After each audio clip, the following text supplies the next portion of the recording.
Bueno, como habíamos avisado, estamos ya aquí con Roger Ruiz, el padre de Mauricio Ruiz Truco, quien fue asesinado por la represión policial durante las últimas protestas el 15 de octubre, y con su defensa legal, Julio Arvizo. Bueno, Roger, Julio, bienvenidos. Gracias por estar acá con nosotros esta mañana. Señor Roger, francamente, primero quiero decirle que sé lo difícil que es, porque no solo es atravesar un luto personal demasiado doloroso, sino el que a eso tenga que sumarse el que uno tenga que pedir migajas de justicia, ¿no? Que en un país medianamente decente, democrático, pues lamentablemente esto no tendría que ser parte de su luto y su duelo, pero lamento personalmente que tenga que ser así. Ha habido mucha desinformación desde ciertos sectores con intereses particulares por deslegitimar la imagen de Mauricio, por hacerlo ver como una persona que de cierta manera merecía lo que le sucedió, teniendo en cuenta primero que absolutamente nadie, ¿no?, en un Estado de Derecho merece ser asesinado por el simple hecho de salir a protestar. Mis condolencias para usted, qué bueno que por fin se los pueda decir en persona. Para empezar la entrevista, hemos tenido primero la posición inicial, ¿no? Que ha habido muchas controversias, ¿no? Primero dijeron que Magallanes, esto lo dijo Arriola, primero dijo que sí, con mucha convicción, ¿no?, que Magallanes había actuado de manera negligente probablemente y que iba a afrontar un proceso de separación. Luego, a la semana, cambió un poco la cosa y entonces decían, no, un momentito. Hemos visto ahora sí las imágenes y no podemos hablar de negligencia, él actuó en legítima defensa. Legítima defensa, legítima defensa. Se quedaron en el rollo de legítima defensa. Bueno, y ahora, poco a poco, empiezan a salir nuevas evidencias que desmontarían que el oficial Magallanes actuó en legítima defensa y que evidenciarían que Mauricio Ruiz en ningún momento representó un peligro real e inminente para su vida. Así es, muy buenos días. Mi nombre es Roger Ruiz Torres, soy padre de Eduardo Mauricio Ruiz Sanz, Truco. Sí, pues no, lamentablemente el señor Arriola salió con las declaraciones primero que había sido el señor Magallanes, después dice que había sido en defensa propia. Es normal, tenemos los videos, tenemos mucha evidencia de que así no es, ¿no? Yo lamentablemente no he podido ver los videos, no puedo verlos. Cada vez que veo, no, me retiro en la habitación de algún lado porque me afecta mucho, pero gracias a Dios los videos son contundentes y se ve pues que esta persona asesina a mi hijo, pues, ¿no? Se ve claramente, como le vuelvo a repetir, yo soy licenciado del ejército peruano y sé cómo se dispara un arma, ¿no? Y él ha sido asesinado prácticamente por este miembro de la PNP, ¿no?, el señor Magallanes, ¿no? Julio, cuéntanos un poco sobre la evidencia de los nuevos videos. Tenemos un nuevo testigo, que tengo por aquí su nombre, que dio su declaración a la República y contó cómo, de hecho es un joven que resultó herido también en la mano, y que contó y que evidenció cómo es que Magallanes no había disparado una, sino hasta 5 veces, y que se evidencia que no estaba siendo perseguido por ninguna turba, como inicialmente trataron de explicar la policía, ¿no? Que efectivamente en algún momento sí lo identificaron como un policía vestido de civil. Hubo una pequeña persecución, pero en el instante en el que se supo que había un arma, no había nadie persiguiéndolo más. Sí, efectivamente, Manuela, muchas gracias. Primero, nosotros hemos, como defensa, hemos recopilado una cantidad de información importante que da cuenta de que efectivamente aquí no hubo en ningún caso el ejercicio de una legítima defensa. Magallanes disparó y que lo hubiese hecho al piso o lo hubiese hecho apuntando directamente al cuerpo es ahora, en este momento, absolutamente irrelevante, porque si hubiese disparado al piso, ¿no?, sabía perfectamente que eso podía generar un resultado lesivo, que fue finalmente lo que ocurrió, ¿no? Y no solamente en ese disparo, sino cada una de las veces que este sujeto disparó. Efectivamente, al inicio se abrió la investigación por homicidio calificado, luego se ha reconducido a homicidio simple. El gran problema aquí es que se está tratando de señalar no solamente que Magallanes actuó en legítima defensa, sino que este no es un homicidio inscrito en un evento relacionado con violación a derechos humanos. Y esto es claramente, ¿no?, un homicidio directamente relacionado con el ejercicio el uso excesivo de la fuerza de la policía en el contexto de una movilización social. No, nada puede ser tan claramente parte de un evento digamos, relacionado con violación de derechos humanos como esto. Entonces, creo que eso es importante decirlo desde el principio, ¿no? Sí, para poner un poquito en contexto sobre lo que explica el doctor Arbizu, ¿no? Inicialmente, cuando se supo, ya cuando el caso se elevó penalmente y tocaba ver qué fiscalía iba a abordarlo, llegó a Derechos Humanos. El fiscal Roger Yara, de la Fiscalía Especializada de Derechos Humanos, declinó, se apartó del caso, señalando que este caso no competía a esa fiscalía, que no constituía ningún tipo de violación a los derechos humanos y que él sugería pasarlo como un delito de homicidio simple a una fiscalía de delitos comunes, ¿no? Algo con lo que la policía inmediatamente estuvo de acuerdo. Dijo, nosotros estamos a favor de esto, consideramos que no constituye ningún tipo de violación a derechos humanos, esto tiene que ser analizado como un homicidio simple.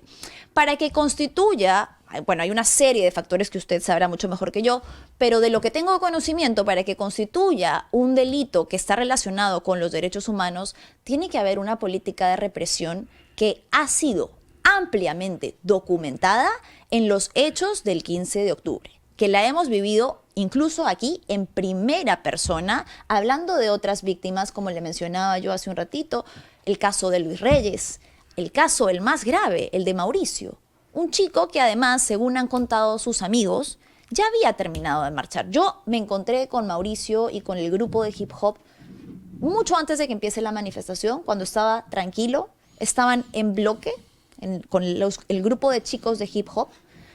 Y luego, avanzada la protesta, cuando ya empezaron a gasear a Bancay, pues todos nos tuvimos que dispersar. Hay un video en el que Mauricio está ayudando a otra de las personas heridas, y esto fue en Plaza San Martín alrededor de las 9 de la noche. Está ayudando a Luis Reyes, una persona herida, y nosotros hemos logrado registrar que él estaba ahí auxiliando. No estaba atacando a nadie, no estaba creando desmanes, estaba ayudando a una persona que acababa de caer al suelo herida. Ese era Mauricio. Un poco después, cuando una de sus amigas me ha contado a mí personalmente que se habían ido a un bar cercano, ya se estaba acabando la protesta, se iban a retirar a su casa, querían bajar juntos, ¿no? Querían retirarse. Y empiezan a escuchar este tumulto de personas que ha identificado a un policía vestido de civil. Salen a ver qué está pasando. Dentro de eso, no ha habido ni piedras, ni una situación que representara, no sé, que hubiesen rodeado pues a Magallanes y que no hubiera tenido otra alternativa, ¿no? Que además pudo haber sido, porque lo hizo, mostrar el arma. En el video, no lo voy a poner en este momento, señor Roger, porque sé que no es lo que usted necesita ver, pero en el video, que lo vamos a poner más adelante, incluso se escucha cuando uno de los manifestantes dice, tiene un arma, tiene un arma. Evidentemente, eso ya era suficientemente disuasivo. No había la necesidad de dispararla. Tiene el arma y los manifestantes alrededor se retiran. Pero no conforme con eso, dispara. No una, no dos, hasta 5 veces. Y ya para no explayarme más, cualquier persona que, por ejemplo, va a Sucamec, ¿no? Tiene que pedir permiso para portar armas, tiene que pasar por una serie de protocolos, y usted mejor que nadie lo sabe, que ha pertenecido al ejército, de cómo se maneja un arma. Un arma no se la entregan a cualquiera. Así es. El suboficial Magallanes no puede afirmar que un disparo al suelo, con la cercanía de personas que tenía alrededor, no podría haber anticipado que iba a terminar en una desgracia como la que terminó ocurriendo. Me imagino que para usted, además, sumado a todo esto, ha sido muy doloroso ver la manera en la que se ha tratado de mancillar el nombre de su hijo. Sí, así es, ¿no? Mi hijo era un buen muchacho, un chico probo. Él hacía mucha labor social, ¿no? Él se preocupaba, paraba en muchos distritos. A mí a veces me decía, papá, voy a ir acá, me llevas. Yo lo llevaba con mi carro, lo llevaba en lo poco que podía. La última vez que estuve con él hicieron justo una actividad en mi casa, porque mi madre los apoya mucho desde niños, que me ayudó a criarlos, y hicieron una actividad con todos sus amigos, ¿no? Los más allegados, porque ellos el 1 de noviembre tenían que viajar a Arequipa o Cusco, creo, porque tenían unos eventos grandes. Él ya se había proyectado muy bien, ¿no? Y ese fue el último día en el que lo vi, pues el día que se fue a la marcha. Lamentablemente pasaron estos sucesos donde a mi hijo lo asesinaron, ¿no? Y es doloroso porque han desgraciado a una familia, no solo la mía, ¿no? Somos varias personas que están atrás mío, no solo yo, o sea, su mamá, su hermano, que le tocó vivir esto, que lo auxilió a mi hijo.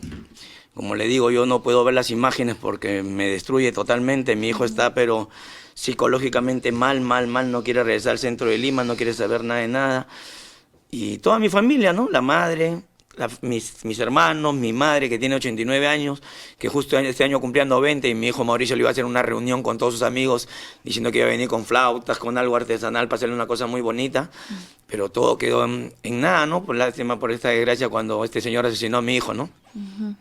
Doctora Arbizu, ¿qué actos serían considerados dentro de graves violaciones a los derechos humanos? Y esto ligado a una de las novedades que nos ha contado, que finalmente, gracias a que ustedes insistieron en que sí competía a la Fiscalía de Derechos Humanos, finalmente va a ser visto en este ámbito. Bueno, está por verse todavía, Manuela, porque lo que solicitamos y lo que ha ocurrido efectivamente es que el fiscal que tiene hoy la investigación, es decir, un fiscal ordinario, un fiscal de una fiscalía de delitos comunes, se ha inhibido, ¿no? Ha señalado que él no es competente y que es competente la Fiscalía de Derechos Humanos. Ha elevado en consulta esto a un superior, al superior de la Fiscalía Superior de Delitos contra los Derechos Humanos, y es ese fiscal que tendrá que decidir dirimir competencia. Nosotros estamos absolutamente convencidos de que va a quedarse en el subsistema de delitos de violación a los derechos humanos, porque efectivamente esto está inscrito en un evento, primero, ¿no? Que en el ejercicio del derecho a la protesta, ¿no?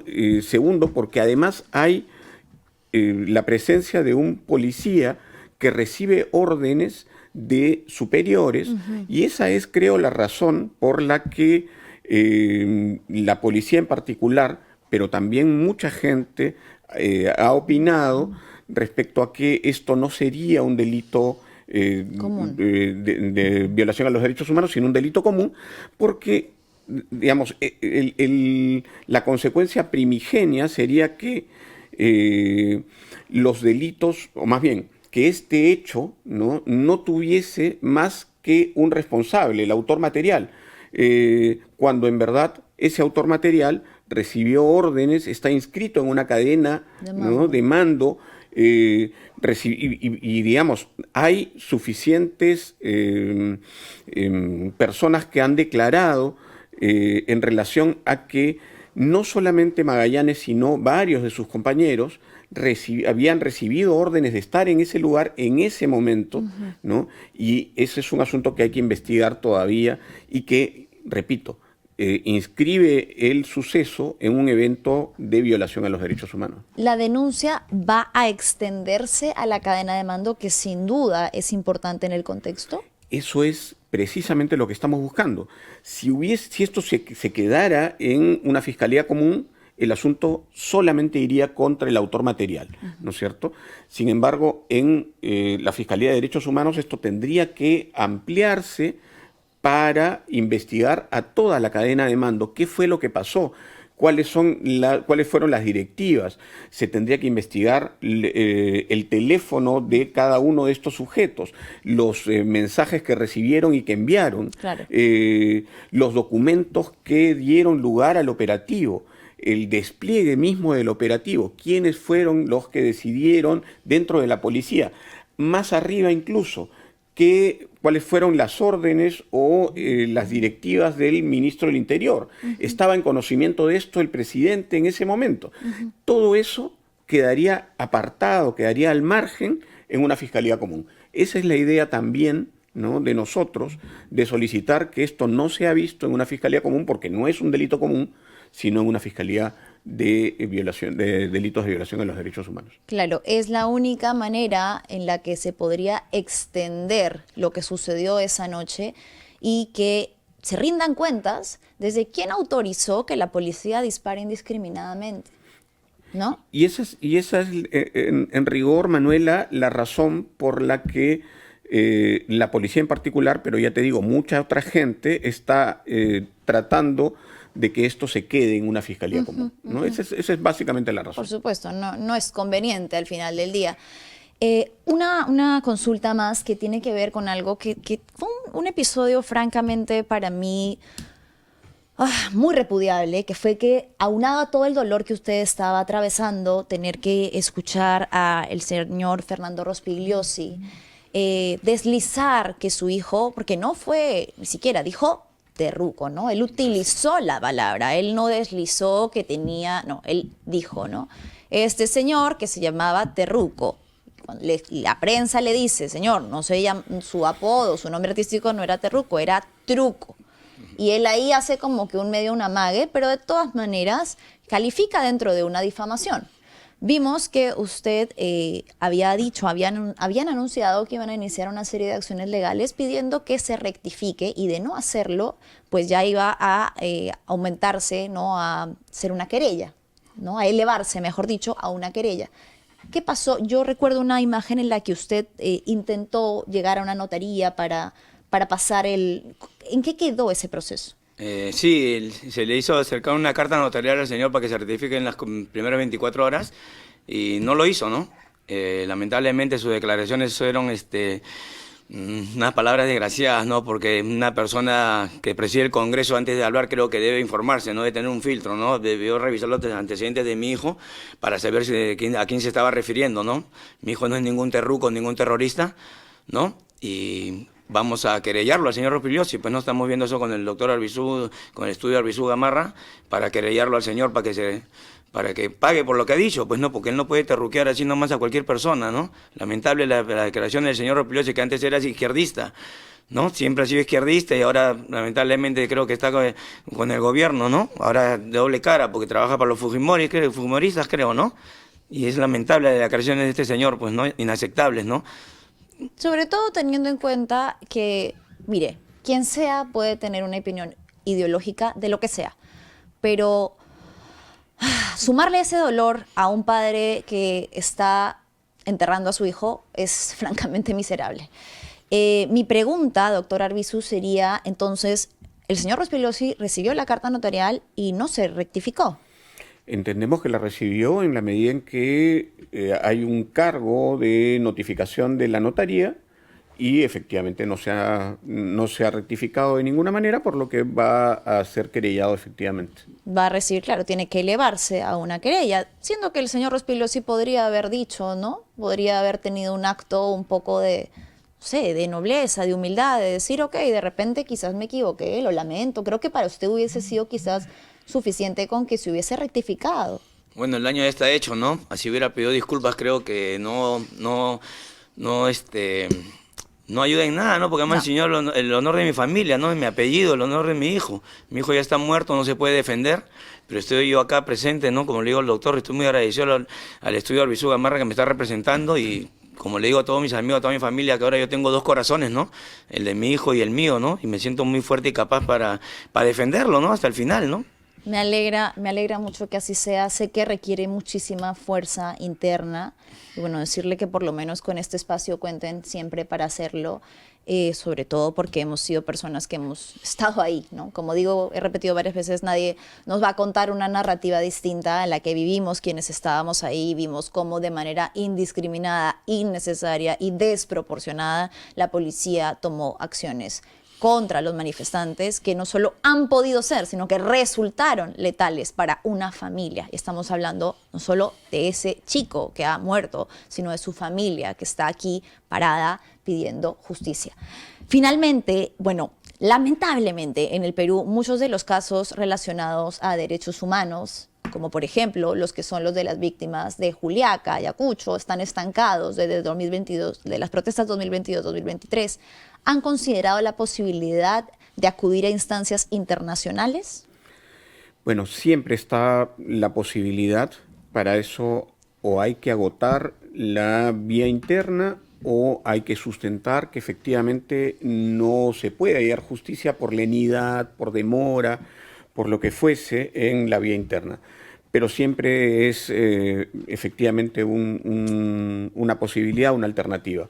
Yo lo que quiero decir es, esto es además doblemente nocivo para la imagen democrática del país. Esto ocurre además en el contexto de protestas contra un gobierno que acababa de asumir, ¿no? Que acababa de suceder a un gobierno absolutamente ilegítimo, protestas absolutamente legítimas y pacíficas, ¿no es cierto? Todo lo que hubiese ocurrido como actos violentos podía haberse focalizado en esos actos violentos, y esto no fue parte de eso, ¿no es cierto? Este evento fue absolutamente gratuito, absolutamente en desprecio de la vida de una cantidad de personas que estaban además apostadas en una esquina, Correcto. ¿no? Y el hecho de que este sujeto hubiese disparado en ese momento, y ya sabemos ahora, además por los videos, que no fue una, sino que fueron varias veces que disparó,